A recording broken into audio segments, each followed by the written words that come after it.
కావాల్సిన మౌలిక సదుపాయాలు లేక పిల్లలు చిన్న బాల్తో కొట్టుకోవడం వల్ల పేరెంట్స్ వాళ్ళకి 50 మంది వీళ్ళు అవన్నీ ఇప్పుడు ఏం కావాలి మనకి? మౌలిక సదుపాయాలు కావాల్సి. మౌలిక సదుపాయాలు అంటే ఏంటి? మొత్తం అన్ని మెన్షన్ చేసాను. ఏంటి దీంట్లో వచ్చేసి కాంపౌండ్ వాళ్ళు పెయింటింగ్ ఉన్నా పెయింటింగ్ ఉంది. పైన వచ్చేసి గ్రానైట్ ఉంది. స్టైల్ కేసు మొత్తం అంతా అంటే దాదాపు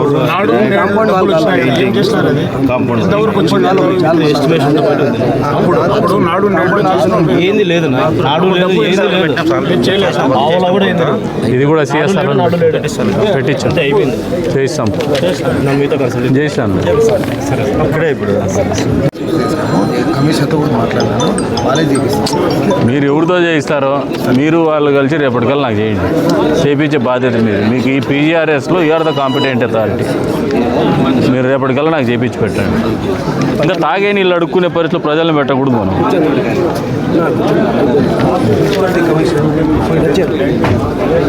ఆయన పోయేది వదిలేనా వాళ్ళు ఒక పౌరునిగా పోతే అంత తొందర రెస్పాండ్ గారు కానీ మనం చేయిద్దాం. కానీ బాధ్యత తీసుకుంటే తప్పేముంది?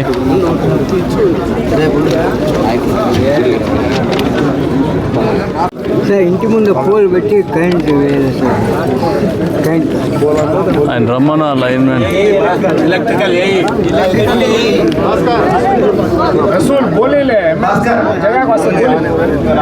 పోల్ నాటే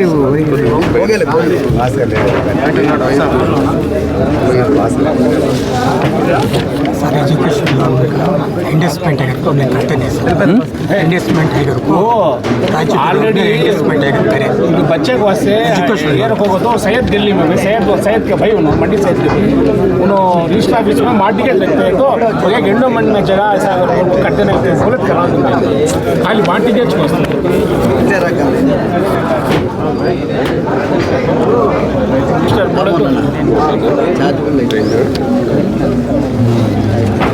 ఏమో మామూలు నా కొడుకు లేరు సార్ ఊర్లోనే. అదే విషయం మీద ఎస్పీ గారికి కలెక్టర్ గారికి కమెంట్ ఇచ్చాను. మీరు ఒకటి పని చేయండి, ఇది మున్సిపాలిటీకి వస్తుందా మీకు వస్తుంది? మున్సిపాలిటీ వాళ్ళు మీరు కలిసి కోఆర్డినేట్స్ పెట్టి ఫోటో తీసి ఎస్టాబ్లిష్ చేసి పంచనామా చేసి పట్టాలు ఇవ్వండి. పొజిషన్ సర్టిఫికేట్ ఇచ్చేయండి. పొజిషన్ సర్టిఫికేట్ ఇచ్చేయండి. పంచనామా చేయకుండా పొజిషన్ సర్టిఫికేట్ మాత్రం ఇద్దండి. మళ్ళీ వ్యాపారాలు జరుగుతాయి. నా పాపం నాకే వేస్తారు. మీరు కమిషన్ పని చేయండి. ఇది ఆ కమిషనర్ గారిని ఇవన్నీ తహసీల్దార్ గారికి ఇద్దరిని కలిపి ఫోటో తీసి కోఆర్డినేట్స్ ఫిక్స్ చేసి ఇవ్వమండి. ఇల్లు కట్టిండేది ఫోటో కొట్టమనండి, కోఆర్డినేట్స్ ఫిక్స్ చేసి దానికి పొజిషన్ సర్టిఫికేట్ దాంతోపాటు ఇవ్వండి. స్పీడ్ బ్రేకర్ ఒకటి కాంపౌండ్ వాళ్ళు చిన్నపిల్లలు మెయిన్ రోడ్డుకు సార్ బిల్డింగ్ కాంపౌండ్ వచ్చింది.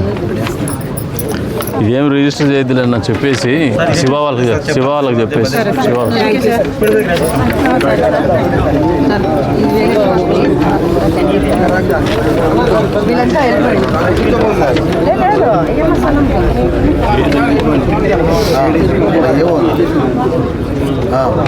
జాడ సిపిఐ కాలనీడా మీకు గతంలో కూడా రోడ్లు ఇచ్చింది మేమే ఇచ్చినాం. సిమెంట్ రోడ్డు కూడా మేమే ఇచ్చినాం. చేస్తాంలే. ఇది సిపిఐ కాలనీకి రోడ్లు పెట్టండి.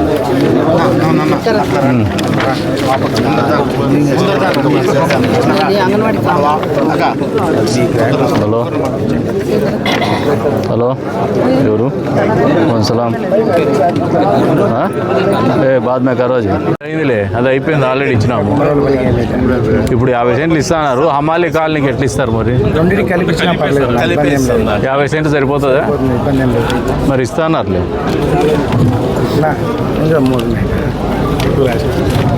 ఇది కాలం ఉంది, వంట పక్కన చెరువు ఉంది, మొత్తం వాటర్ అంతా ఇట్లా వచ్చేస్తుంది, ఊర్లోకి వచ్చేస్తుంది. అప్పుడు ఇరిగేషన్ వాళ్ళని పిలుచుకొచ్చింటాం కదా మనం. అదే కదా ఎలక్షన్స్ టైంలోనే, ఎలక్షన్స్ తర్వాత వచ్చినాము ఒకసారి మన ఇంటికి ప్రోగ్రాంలో వచ్చినాము. ఇరిగేషన్ మనకు గుర్తుంది. ఇది మనం ఆ రోజు ఎస్టిమేషన్స్ రెడీ చేయమన్నాము. వీళ్ళు చేయించుకోరు. ఒకటి చెప్తా ఆయన, మీరు ఎంటబడి ఇప్పుడు నాకు గుర్తు వస్తుంది. నాకు గుర్తు లేకుండా మర్చిపోయాను అంటే నాకు బాధ్యత అవుతుంది. నువ్వు ఫాలోఅప్ చేసుకుంటా వల్ల వాడు పని చేయకపోతే నాతో ఫోన్ చేయించాలా, అది రాజకీయం. నువ్వు నాయకుడికి ఎదగాలన్నా కానీ అదే పద్ధతి. అది విడిచిపెట్టి మళ్ళీ ఒక గ్రీవెన్స్ మీద గ్రీవెన్స్ ఇస్తా అంటే నువ్వు నాయకుడు ఎట్లయితావు, నేను నాయకుడు ఎట్లయితా, ఇద్దరముగాము. నువ్వు వెంటబడి చేయించి ఆ ఇరిగేషన్ వాళ్ళు పిలుచున్నాడు. ఇప్పుడు వస్తారు కదా, ఇప్పుడు వచ్చినప్పుడు ఇప్పుడు వస్తారు, నువ్వు రా, అదేందో డీటెయిల్ తీసుకురా, దాని మీద ఒక పేపర్ మీద వేరేది రాసుకుంటా. అది కాదులేండి.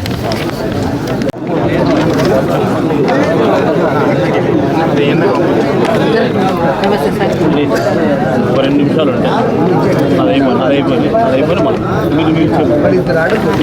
అది సొంతం ఇంట్లోనే పెట్టుకుంది ఆ పిల్లలకు మేడ స్థలం ఇస్తే బాడిగింట్లో పెట్టుకుంది అంగన్వాడీ సరే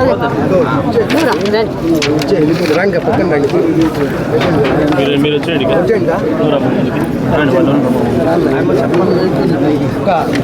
ఏమంటే బాలప వాడికి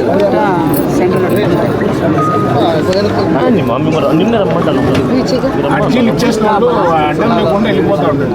మిగతా వాళ్ళకి దారి ఇవ్వండి. బాబు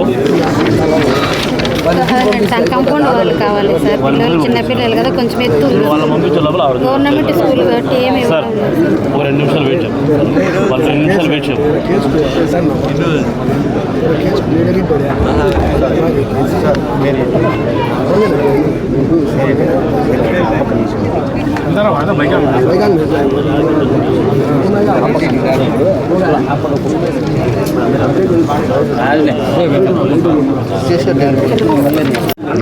లైన్ లాగినారు. సుమారు 1 కిలోమీటర్ ఉంది. ఆడ సింగిల్ ఫేస్ డ్రమ్ము పెట్టించేస్తారు. ఇది ఇప్పుడు డిఈ వస్తాడు కదా రేపు బైపాస్కి, ఇది ఇవ్వండి ఆయనకి, ఇది రిజిస్టర్ చేసి ఇవ్వండి. ఒక జిరాక్స్ తీసేసుకోండి. అండ్ ఇది కూడా మీరు నాటిస్తారా? ఇది వాళ్ళ ఇంటి ముందర ఉందంట, అది తీపిచ్చాలా, ఇంకోసారి నాటించాలా? చేయించండి.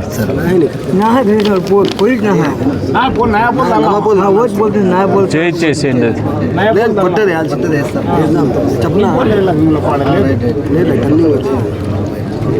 आजा बड़े में शुक्रिया खड़ो एक ना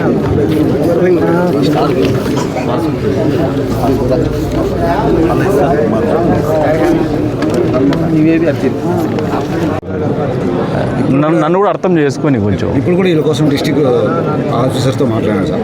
ఇట్లా కంప్లైంట్ వస్తుంది సార్ అంటే ఫస్ట్ మొత్తం ప్రాసెస్ అయిన తర్వాత ఎలిజిబుల్ ఇన్ఎలిజిబుల్ లిస్ట్ వస్తుంది సార్. వీళ్ళకి ఎలిజిబుల్కి ఒక నోటీస్ వస్తుంది. నోటీస్ ఇచ్చినప్పుడు వీళ్ళు ఎక్స్ప్లెయిన్ ఇస్తారు కదా, అప్పుడు మనం దానికి ఎలిజిబుల్ చేయొచ్చు. ఆ తర్వాత అయిపోతుంది సార్. అది మామూలు గత రెండు సార్లు అట్లా వచ్చింది. మీ సైడ్ నుంచి మీరు చేయాల్సిన పని చేసినారా? మా సైడ్ పని చేసినాం సార్. చేయలేదనేది వాళ్ళది చెప్తాండి. ఇది సార్ ఆన్లైన్లో ఒక్క నిమిషం సార్ చెప్తాను. ఆన్లైన్లో గవర్నమెంట్ ఎంప్లాయీ చూపిస్తాను సార్. ఆన్లైన్లో చూపించిన తర్వాత మనం దాన్ని నువ్వు చేయలేవులే, నువ్వు పంపించాలా, ప్రాసెస్ చేయాల్సింది. పంపించాను సార్. అప్పుడు ఏమవుతుందంటే ఇప్పుడు ఈ డిసెంబర్ 30కి మొత్తం ఫీజు రింబర్స్మెంట్ అంతా ఫైనల్ లిస్ట్ వస్తుంది. ఫైనల్ లిస్ట్లో ఇనెలిజిబుల్ వస్తారు. ఇనెలిజిబుల్ వస్తే కూడా వీళ్ళు మున్సిపల్ ఆఫీస్ నుంచి లెటర్ తెచ్చినారు. అప్పుడు మేము దాన్ని అబ్జెక్షన్ రైజ్ చేసి వీళ్ళు ఎలిజిబుల్ అని కొడతాం. సార్ లాగిన్ పోతారు, సార్ యాక్సెప్ట్ చేస్తారు, దెన్ ఆటోమేటిక్గా వీళ్ళు ఎలిజిబుల్ వస్తారు. ఇది ప్రతి ఇయర్ జరిగే ప్రాసెస్. నీకు ఆయన పద్ధతి చెప్పినాడు, మీకు వస్తానే కష్టమైంది దాంట్లో. అది గవర్నమెంట్ ఎంప్లాయీ చూపిస్తుంది. అది చెప్పినాడు, ప్రాసెస్ చెప్పినాడు.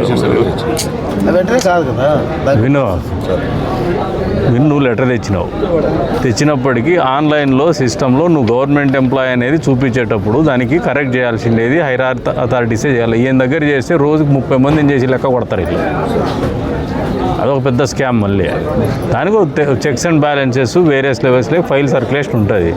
ముందు మాదిరిగా అయితే ఫైల్ ఎత్తుకొని నువ్వే పోయేవాని. ఇప్పుడు అట్లా కాదు, ఆన్లైన్లోనే విను. ఆయన చెప్పింది నీకు అర్థం కాలే, ఆయన లాగిన్ నుంచి పంపించేస్తాడు. తర్వాత మళ్ళీ నీకు నోటీస్ వస్తుంది. నీకు నోటీస్ వచ్చిన తర్వాత దాని మీద మళ్ళీ నువ్వు కమిషనర్ ఇచ్చిన లెటర్ని పెట్టేసి వాళ్ళు మళ్ళీ ఎంపీడీఓ గారు ప్రాసెస్ చేసి పంపిస్తారు. తర్వాత నీకు యాక్సెప్టెన్స్ వస్తుంది. ఇది వ్యవస్థ. సార్ నేను కన్సల్ట్ ప్రిన్సిపల్తో స్వయంగా మాట్లాడాను సార్. ఆయన ఓకే అన్నాడు. తొందరగా నీ కట్ ఆఫ్ టైము 30వ తారీఖు డిసెంబర్ వరకు ఎటువంటి పరిస్థితిలో జరగదయ్యా. వాళ్ళకి నీవు నొక్కనివి కాదని నీలాంటి కేసులు చాలా ఉంటాయి. వాళ్ళందరూ కలిసి అక్యుములేటెడ్గా డేటా కలెక్ట్ చేసుకున్న తర్వాత ప్రాసెస్ చేస్తారు. ప్రతి ఒక్కరికి అవకాశం ఇచ్చి ఉంటారు. ఆ పాప చదువుకోండి పాప, ఆ పాప కన్నా అర్థం కల్లా కాదు సార్, ఆయన చెప్తుండే అది అర్థం చేసుకోవచ్చు కదా సార్. ఆయన అర్థం చేసుకోకుండా తిప్పిస్తున్నారు ఆడికి ఇడికి. ఆయన తిప్పించేది ఏముందమ్మా? నీకు అర్థంగా నువ్వేం చదువుతున్నావు అమ్మా? BTech third year. బీటెక్ చదువుతాను, మరి కామన్ సెన్స్ కూడా లేకపోతే ఎట్టమ్మా? నీకు ఆయన చెప్పింది నీకు అర్థమైందా? ఏమర్థమైంది చెప్పు. ఆయన ప్రాసెస్ వచ్చేది, ఆయన లాగిన్ చేసిన తర్వాత ఒకరికి అది ఒక రిజల్ట్ ఆయన వచ్చింది సార్. ఆయనది అప్లోడ్ చేసిన తర్వాత మా డాడీ గవర్నమెంట్ ఎంప్లాయ్ కాదు అని అప్లోడ్ చేసిన తర్వాత వాళ్ళు ఓకే చేసిన తర్వాత మళ్ళీ ఈసారికి రిపోర్ట్ వస్తుంది. అది కాదా అవునా అనేది ఈయన నోటీస్ ఇస్తారు. ఇదంతా ఈయన లాగిన్లో నుంచి పంపించినాక 30వ తారీఖు వరకు పై వాళ్ళకు టైం ఉందమ్మా. 30వ తారీఖు తర్వాత ఆయన చెప్పట్లేదు సార్ అలాగా. ఇప్పుడు చెప్తాన్నాడు కదమ్మా. ఆయన అక్కడ చెప్పలేదు కదా సార్. మాకు వచ్చినప్పుడు ఆయన క్లారిటీగా చెప్పడం లేదు సార్. నేను డబ్బు నేను కట్టేయాలంటే మేమే కట్టేయాలి అని మా మామూలుగా అని వాళ్ళ ప్రిన్సిపల్ మీద ప్రెజర్ పెడతాను సార్. సమస్య ఎవరు యా కాలేదు. ఎస్కే యూనివర్సిటీలో పాప జేఎన్టీ కాలేజ్ కలిగింది చిన్న పాప. ఆ డీటెయిల్ తీసుకొని నేను మాట్లాడతాను. నేను చెప్తాలేండి ఆయనకి. వాళ్ళ డీటెయిల్ తీసుకోండి. నాయక్ వాళ్ళ కూతురా? నీ కూతురా? కూతురు సార్. డీటెయిల్స్ ఇప్పించుకో. నేను ఆయన మాట్లాడతాను. కిషోర్ కుమార్ అని చెప్పాడు, చెప్తాను వాళ్ళకి. డీటెయిల్స్ ఇప్పు.